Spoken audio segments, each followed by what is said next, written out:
Recent events should serve as a rude awakening to anyone still hoping the Labour Party can be a vehicle for socialism. Jeremy Corbyn's suspension by the Starmer regime has been the final straw for many. People are rightly indignant at the despicable way in which a man who inspired millions has been treated by his own party. Hopes that Labour would continue to fight for an irreversible shift in the balance of wealth and power at home and an ethical foreign policy abroad have been well and truly dashed. Most Labour MPs prefer to prioritise the interests of corporate capitalism over the creation of a good society, and they couldn't care less about promoting an anti-imperialist foreign policy. And instead of defending grassroots members, many of these overprivileged and out-of-touch parliamentarians joined in the concocted anti-Semitism smears. With the Labour Party increasingly treating its members with contempt, the question is, what is to be done?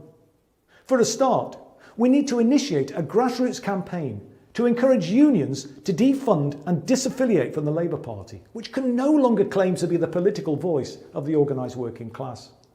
Pressure's mounting to establish a new party, and until now, my reaction's been that we need to build a grassroots resistance movement first. But Labour's response to the report by the Partisan Equality and Human Rights Commission has transformed the political zeitgeist.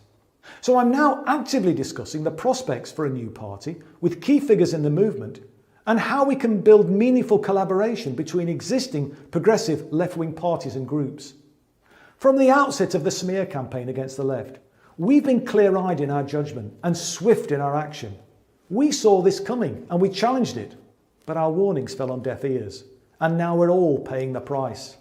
So it's time to get behind an uncompromising, ambitious, anti-imperialist socialism which unites the working class into an effective political force capable of overthrowing the current system.